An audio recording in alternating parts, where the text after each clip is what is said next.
लखनऊ सपा अध्यक्ष अखिलेश यादव का बीजेपी पर हमला। महिला आरक्षण पर बीजेपी की नीयत खोटी। सीएम योगी की भाषा गिरगिटी। ये महिला को आरक्षण नहीं देना चाहते। शिल्पा कुशवाहा हत्याकांड की सीबीआई जांच की भी हुई मांग। कुशीनगर में इंटरनेशनल एयरपोर्ट बनाने की अखिलेश की मांग। लखनऊ में सपा अध्यक्ष अखिलेश यादव ने कहा कि भगवान बुद्ध ने दुनिया भर को संदेश दिया, आज लोग संविधान को खतरा पहुंचा रहे हैं। सपा सरकार में कुशीनगर का विकास होगा। बीजेपी सरकार काम अधूरा छोड़ देती है। कुशीनगर में इंटरनेशनल एयरपोर्ट बनाएंगे। बीजेपी सिर्फ उद्घाटन का काम करती है। सीएम योगी आदित्यनाथ का बड़ा बयान। कोरोना काल में विपक्षी नेता घरों में थे। विपक्षी नेता रजाई तानकर घरों में छुप गए थे। डबल इंजन की सरकार ने सबकी मदद की। कैबिनेट मंत्री संजय निषाद की रैली आज। राजनीतिक एकता विशाल महारैली का आयोजन। कैबिनेट मंत्री संजय निषाद का बड़ा बयान। हमारे समाज के लोगों ने देश को आज़ाद कराया। सपा बसपा और कांग्रेस ने हमारा अधिकार छीना है। अपने समाज के लोगों को हक दिलाने के लिए रैली। कांग्रेस नेता अभिषेक मनु सिंघवी का बड़ा बयान। पवन खेड़ा को सुप्रीम कोर्ट से अग्रिम जमानत पर बोले, सुप्रीम कोर्ट का हम धन्यवाद करते हैं, आज फिर से संविधान की जीत हुई है। जेपी सांसद डॉक्टर भोला सिंह का बयान। कॉमर्शियल सिलेंडर के दाम बढ़ने पर बोले, विपक्ष के जमाने में लंबी लाइनें लगती थी, कालाबाजारी विपक्ष के वक्त होती थी।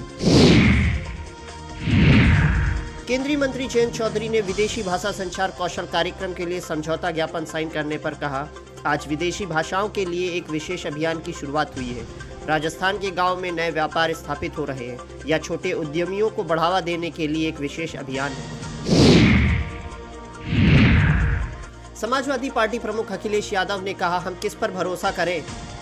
मुझे लगता है कि भाजपा और चुनाव आयोग ने उत्तर प्रदेश में किए गए पूरे अभ्यास और परीक्षण को पश्चिम बंगाल में दोहराया है। उन्होंने बंगाल में इसे लागू करने के लिए एक समांतर केंद्रीय बल संरचना बनाई। फिर भी इसके बावजूद दीदी वहां जीतने जा रही हैं। दीदी ऐतिहासिक बहुमत से जीतेंगी। केंद्रीय गृह मंत्री अमित शाह ने कहा, मैं आप सभी को बुद्ध पूर्णिमा की शुभकामनाएं देता हूं। आज प्रधानमंत्री नरेंद्र मोदी के कहने पर भगवान बुद्ध के अवशेष दर्शन के लिए खुले रखे गए हैं। आज प्रधानमंत्री नरेंद्र मोदी के सहकारिता मॉडल और पशुपालन विभाग के तहत कई कार्यक्रम लेह लद्दाख में हो रहे हैं। आज कारगिल डेयरी और प्रसंस्करण संयंत्र का शिलान्यास हुआ है। इतनी ऊंचाइयों पर इसकी रोजाना करीब 10,000 लीटर दूध संयंत्र करने की क्षमता है। मैं कारगिल की माताओं और बहनों से कहना चाहता हूं कि आप डेयरी प्रोडक्ट के माध्यम से अपने जीवन में उजाला ला सकती हैं। उत्तर प्रदेश के उप मुख्यमंत्री केशव प्रसाद मौर्य ने पश्चिम बंगाल की मुख्यमंत्री ममता बनर्जी के बयान पर कहा, 4 मई दीदी गई, इसलिए वे यह सब बोल रही हैं और दुष्प्रचार कर रही हैं। ईवीएम लूटना, बूथ लूटना ना तो भाजपा का संस्कार है और ना ही हमारे कार्यकर्ता ऐसा करते हैं। टीएमसी की इस प्रकार की नीति रही है। हम जनता के आशीर्वाद से पश्चिम बंगाल में बड़े बहुमत के साथ सरकार बनाने जा रहे हैं। कांग्रेस सांसद प्रमोद तिवारी ने सुप्रीम कोर्ट द्वारा कांग्रेस नेता पवन खेड़ा को अग्रिम जमानत दिए जाने पर कहा, सच्चाई की जीत हुई है और न्याय हुआ है। मुख्यमंत्री को अपनी पत्नी के मामले में तथ्य सामने रखने चाहिए थे, लेकिन उन्हें पवन खेड़ा अपमानित करने के लिए उन्होंने दिल्ली और हैदराबाद में फोर्स भेज दी।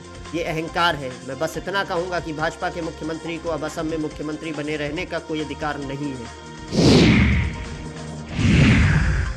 आरजेडी नेता मनोज कुमार झा ने कॉमर्शियल सिलेंडर के दाम बढ़ाए जाने पर कहा, आज श्रमिक दिवस है या इस सरकार की प्राथमिकताओं में नहीं है। इन्होंने एग्जिट पोल आने दिया और फिर अगले दिन मजदूर दिवस के दिन दाम बढ़ा दिए।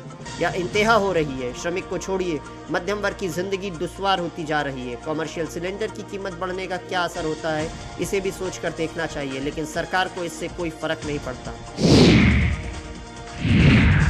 मध्य प्रदेश कांग्रेस अध्यक्ष जीतू पटवारी ने जबलपुर में क्रूज बोट पलटने की घटना पर कहा, यह बहुत हृदय विदारक घटना है। पूरा प्रदेश गमगीन है। शासन को कठोर निर्णय लेना चाहिए जिससे दोबारा ऐसी घटनाएं ना हो। मैं मृतकों को श्रद्धांजलि अर्पित करता हूं। भाजपा प्रवक्ता शहजाद पूनावाला ने पश्चिम बंगाल की मुख्यमंत्री ममता बनर्जी के बयान पर कहा, जब से एग्जिट पोल आए हैं और यह स्थिति साफ हो रही है कि बंगाल में पहली बार भाजपा की सरकार बनने वाली है और टीएमसी की बहुत बुरी हार होने वाली है, तब से टीएमसी ट्रिपल डी में चली गई है। वे ध्यान भटकाने की कोशिश कर रहे हैं, वे ड्रामा कर रहे हैं। टीएमसी हारने से पहले ही बहाना बनाने की कोशिश कर रही है। कई तरह के आरोप भी लगाते रहे हैं क्योंकि वे घबराहट में हैं। उत्तर प्रदेश सरकार के मंत्री ओम प्रकाश राजभर ने कहा, जब कोई चुनाव हारता है तो वह ईवीएम पर दोष लगाता है और जब वह जीतता है तो ईवीएम का दोष खत्म हो जाता है। जब कोई पार्टी हारती है तो वह तरह तरह के आरोप लगाती है। हारने वाले लोग आरोप लगाते हैं। विवाहिता अपने प्रधान प्रेमी संग फरार। 22 साल की है पत्नी, 55 साल का है प्रेमी। घर से लाखों की नकदी जेवर भी ले गई। काफी समय से था अफेयर। पुलिस मामले की जांच पड़ताल में जुटी। मऊरानीपुर थाना क्षेत्र का मामला। पंजाब विधानसभा में हुआ जमकर हंगामा। बीजेपी समेत अन्य विपक्षी दलों ने मुख्यमंत्री भगवंत मान पर लगाए गंभीर आरोप। विपक्ष का दावा है कि सीएम मान शराब के नशे में विधानसभा पहुंचे, जिसके बाद सदन में जोरदार विरोध और नारेबाजी शुरू हुई।